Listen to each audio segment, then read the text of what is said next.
今晚我呢個叫做馬鮫魚，攞空氣炸鍋焗。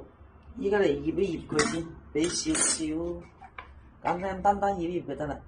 俾好少少糖，就俾少少豉油，少少都唔使多，幾滴蠔油 ，OK， 輕輕就得啦。就俾少少生油，哎呦！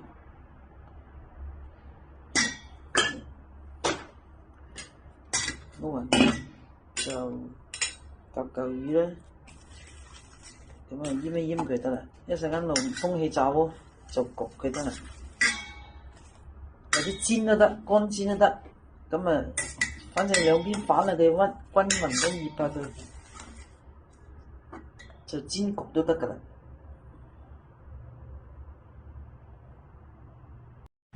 空氣炸鍋焗嘅，你睇下，啱啱已經翻咗一面啦，好金黃，好香。錄唔到啱先，哇，好食，啲肉好實，就俾少少糖啊、豉油、花生油、少少蠔油，咁焗好食，好香。